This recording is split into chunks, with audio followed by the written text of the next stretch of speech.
Alright. So I'm actually testing as well the phone microphone right now. So we'll see how that goes, because this might become a whole new mobile activity for me, which could change some things. Anywho, welcome back. Hello. I've decided that this is going to be the final episode of season 1, because we're just going to pump these things out. Like, you're not going to have to get lost in the mix of what thing you heard where, because we're just going to group them, real small groups, understandable. So you're like, oh, I remember this thing, it came from the intro. It's in the intro. Hello, this is the intro.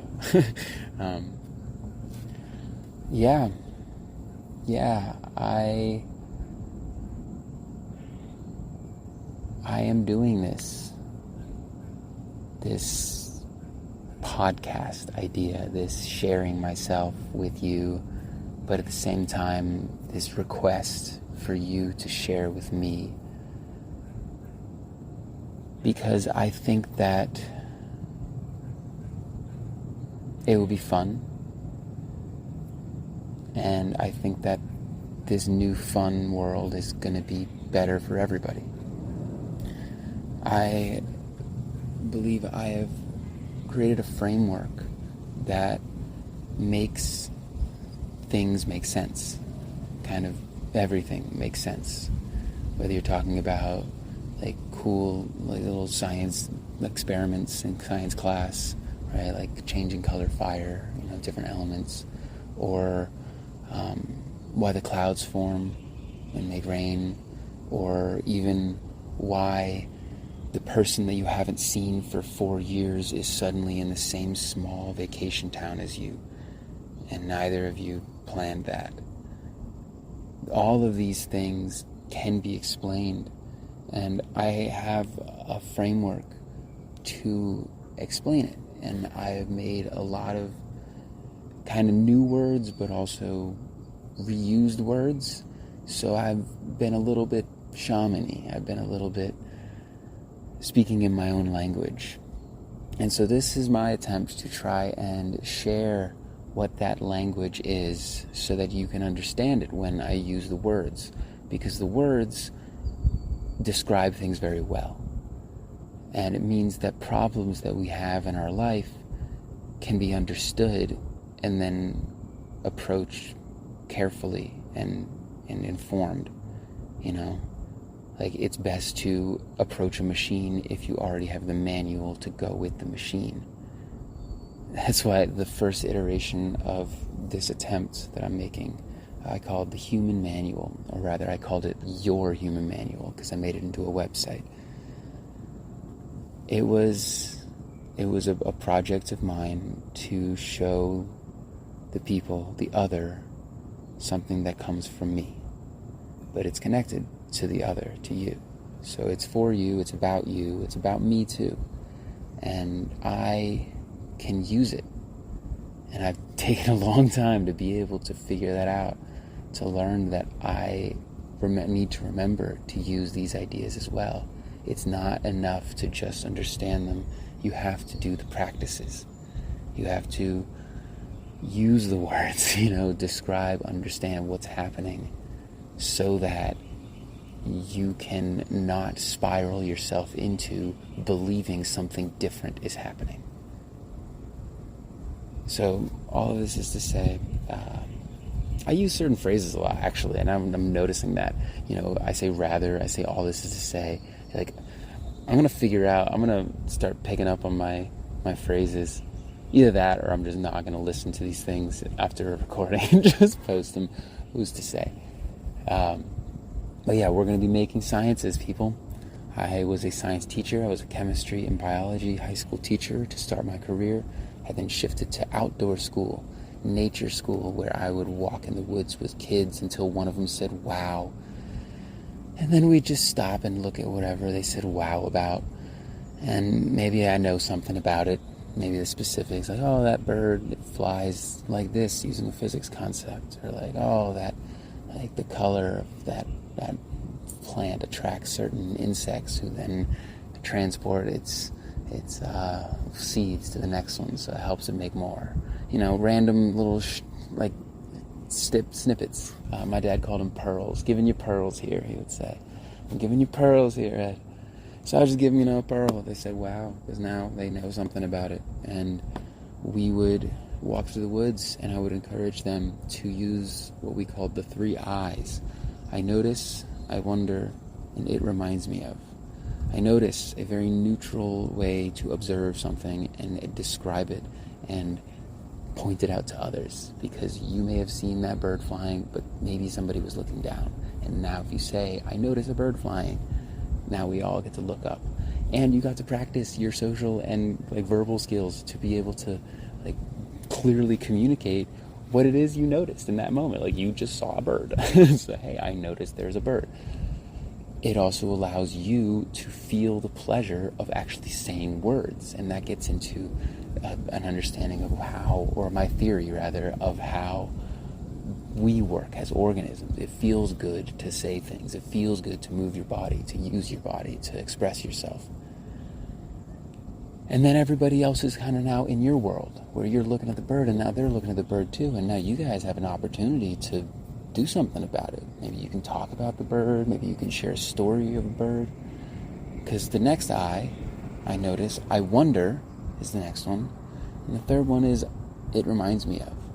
I wonder makes you ask questions, makes you try to answer those questions, take guesses. Now you're doing science, hypothesis, because eventually you're going to want to maybe try something out to see if you're right. And if you do that a lot of times, and if you write that down, exactly what you did and exactly what you saw, and then you talk about what you think about it, your conclusion, you publish it. And now your story is live, and everybody gets to read it, and people get to try it themselves. I wonder. All from that. Or you can say it reminds me of, because you see a bird up there and somebody else looks at it and be like, oh yeah, it reminded me of this other bird I saw in this time when I was camping, and then I'd have my friend there and we played music, and now it's a whole story. And if someone listening has ever been camping before, or has ever had a friend with them who plays music, you now have something to relate with. And so the simple aspect of, or the simple act of pointing out something that you observe, something about your current existence. I notice a bird. It smells like something. All of that is going to, or just that little bit, is going to create so many possibilities of connection, either to each other or to this world that we're living in now. So I worked as this outdoor teacher, and then I went into the woods, and I kind of went back and forth in the woods.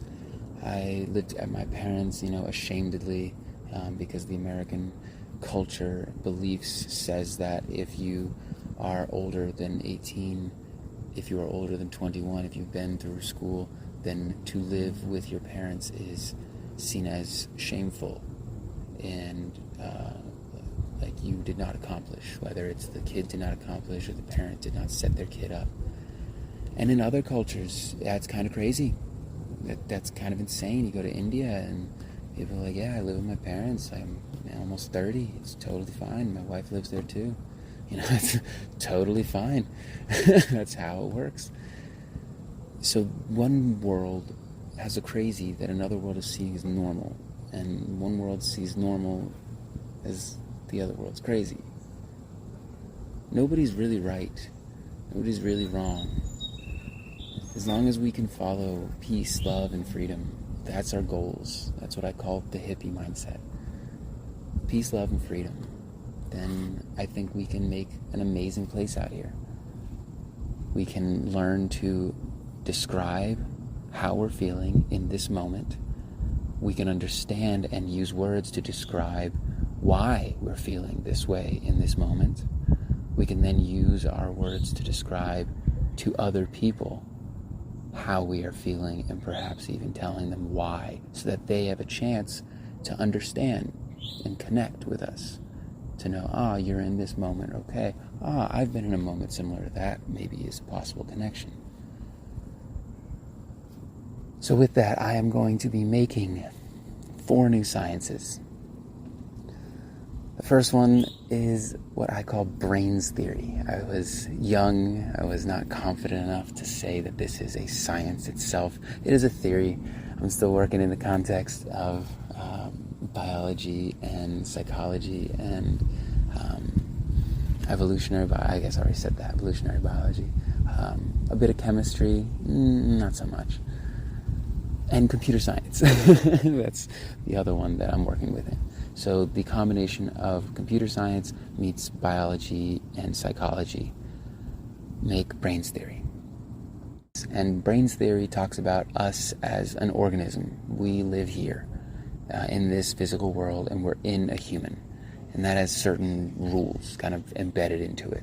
And stuff happens, stuff has happened. And so we've learned, and we've made sure that those learnings are going to keep us safe. So we listen to those learnings as authority, as, oh, this thing made me afraid once, so fear told me that I might die, so I'm going to listen to the authority of my body that told me that fear says I might die, and then I'll listen to the authority of my mind, which is telling me that this thing makes me afraid. And so then I will choose not to die and go with the belief of what might be better, the idea. Like this is a very detailed way of describing even tiny moments that we experience.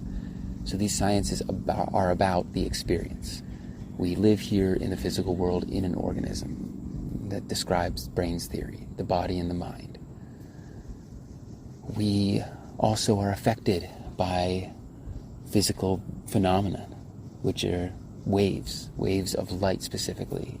You in your organism have neurons. Neurons have electricity that flow through them. It's an electric field that sends a signal. It needs to turn off. That's just what neurons do. So it sends a signal and turns off because it needs to reset so it can send it the next way. But that signal is going to send a magnetic wave. Electricity and magnetism are always connected. So in a different dimensional space, you can think about the electricity's flowing, and then in a different one, the magnetic energy's flowing. They're the same thing, but it's like a star exploding. Every neuron that you activate is a star exploding, and magnetic waves are the light waves that are shooting out, right? Because light waves are also they're electromagnetic waves. So electricity is utilizing electromagnetic waves, the force that's going. So that stuff is being projected out of you with every neuron that activates. At the same time, there's a lot of waves out here, and if they pass through any of your neurons, if they're the right frequency, they might activate it, like an antenna. So we in these organisms are actually existing as antenna, sending and receiving signals faster than the body can perceive and the mind can think. So this new science is called vibology. It's the study of vibes. There's waves out there. We're making some of them. Some of them are certain flavors, certain frequencies. If I have a frequency of a feeling, anger, an emotion, an excitement, or maybe even a plan, I'm going to do it, I'm focused, then that vibration is going to come out of me, or rather the waves, electromagnetic waves of a certain frequency is going to come out of me, that vibe. So that's a vibe. It's a wave at a certain frequency, and it can have a flavor of the thing that you were thinking or feeling, because we are really similar, us humans. So the part of your brain that activated to make you feel that way, whether it's anger, excitement, the focus, that section, very specific section, is going to have a specific wavelength of light. A wavelength and frequency are basically the same thing. They're opposites, but they describe like an identifier of a wave. That is going to be the same wavelength as something that will activate in my brain of the anger or the excitement or the focus. That your feelings vibrated out and they absorbed into me, and the feelings that are the same in me as the ones you're currently feeling activated. So now I am experiencing what someone else is feeling. And the truth is that most people most of you guys are not really making that many feelings. You're not. There's just feelings that exist, and you're picking up somebody else's, and then you don't know that they're not yours, so then your mind goes and tries to categorize to answer the question of, why am I feeling this way? That gets into the idea of beliefs, of seeing the world from a certain perspective, because you exist in your perspective. This is the new science I call bubbleology, the study of bubbles. You live in a bubble. It is your world. It is made up of your beliefs. The way that you see the world is in front of you. The way that you think the world sees you is behind you. This is the metaphorical way we can describe the problems that might arise, because this bubble is a perfect mirror. It lets you see yourself so perfectly. This bubble is also a perfect window that lets you see the world so perfectly and beautifully. And the only problems that we face as a being that is existing here, an existential being, is that we try to hold on to things. We make a belief, and then when the world around us is trying to tell us that that belief is not, we try to say no. We hold the tension, and we try to make a change in the world so that our beliefs are made true. An example.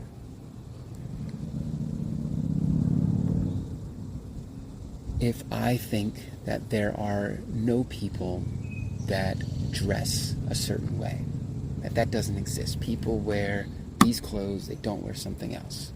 And I see somebody who's suddenly wearing something different. I might react to that by trying to remove their clothes from them, or shaming them into taking those clothes off, so that my reality that nobody dresses like that is sustained. Right? That is a holding on. And what that can be described as in the terms of the bubble is that you are grabbing the edge of the bubble in that particular way of looking at life. There's a person who exists. There's also, buildings around, trees maybe, a sky, the ground. Like, you could look at anything. But instead, you're looking at this person, and in the mind, you say, this person should not be wearing that because I have a belief that people don't wear that, which means in the back of your mind, you have a belief that you can't wear that. So now you have restricted yourself. You've made an authority that says, I can't do something, other people can't do something, and essentially you've grabbed a hold of two parts of the bubble and tried to hold on to it. Well, if the bubble's moving at all, because everything moves, or if you try to pull, even worse, you're going to start to kind of warp the bubble.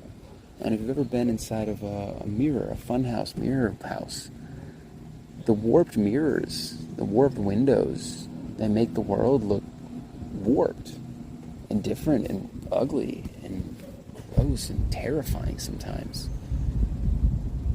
And it's important to remember to let go, because once you let go of what you think the world must be, then you can accept the world as it is, and your bubble can go back to being this perfect round shape where you can see everything outside beautifully and perfectly, and you can see everything inside beautifully and perfectly. Finally, the last science is wordology. It's the newest of the sciences, and it describes all of it. It is the idea that we are using art to communicate with each other. We are organisms that live in the physical world, and we must present something as a means of communication so that others who are not us have the opportunity to understand us, a way of connecting two separate beings. Art is the word that I use for pretty much any expression of yourself that is, outside of you, right? If you're thinking about stuff, that's not an art. You can claim it's artistic based on other definitions, but what I'm saying in this new science, art is the expression outwards of yourself, other people can then take the art, because now it's not yours, right? Whether it's you drew a picture, you made a podcast, or you walked from one side of the room to the other. That is an art. People now have that. They have the memory of you walking across the room. They have the physical picture itself, or the access to the data. It's separate from the self, the one that made it, the artist. And now everybody has an opportunity to interpret it. And that's now the process of understanding, is they're free to interpret it how they want. And in an artistic mindset, in an artistic world, people are really chill about like alternative interpretations. You know, occasionally you'll meet a snob who's like, no, it means this, but like, it's art. You know, art is meant to be interpreted and is exciting when you interpret it differently. Truly, like, artists love when you're like, ooh, I didn't see it that way. Let me think about that new way of seeing it. Wow. And it's because we're actually connecting new synapses together. So what I have done is I have made an art that uses words. And that means that I kind of want to make a science out of the words. Being able to describe and talk to people and call people out to say, hey, in your sentence right there, your mind is getting ahead of itself. Like, the physical body hasn't finished saying the full sentence or given enough time to allow for, say, the person you're talking to understand, or at least just answer to one thing at a time. Right? And you've probably even heard me as myself. As I'm talking, I can sometimes forget to finish a sentence or bail on a sentence, midway through. I think that communication is important, and doing it properly, effectively, not properly, effectively, can be achievable. And I think that the best way to achieve it is to practice a way that we can all agree on. Like a science. We figured out how to make phones sending signals. That's nuts. We're sending out little explosions of stars every time there's a blip going out of your phone, and they're very specific frequencies, and you have an antenna that receives the frequency of these little tiny mini photons, these little light beams. Because what if it's a ball of light? It's essentially a star. This thing that's coming into your phone, and your phone can then read the specific flavor that it has. It can taste it, and then it can write a symbol, a symbol letter, or a pixel that's a specific color, or a sound that's a specific frequency, and that's so cool. We made that because we made a language that allows people to describe their ideas in a very understandable terms, so that other people can jump on those and piggyback and grow from each other. So I think that if we can make a science out of words, well, brains theory uses words to describe it, vibology uses words to describe it, bublology uses words to describe it, so wordology is going to use the words in the other ones to describe the world, It will call people out and then reference other sciences. So I imagine how cool it would be to have competitions, we have coding hackathons, we have battle robots, physics people, mechanics are trying to make stuff that does a thing, and they can compete. We like to compete.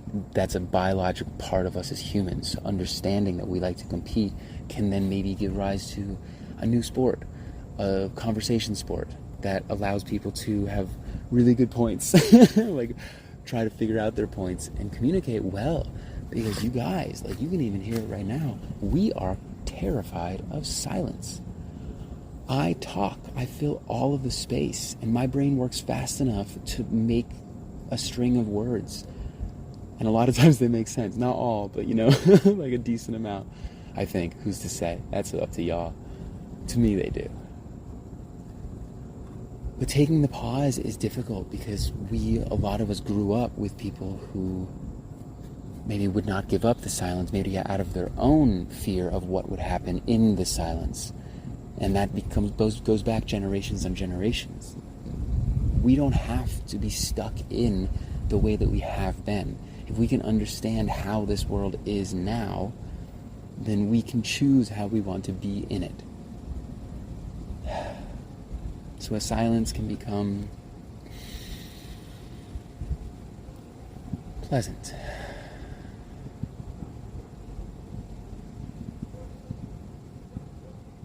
All right. I'll see you all in the next one.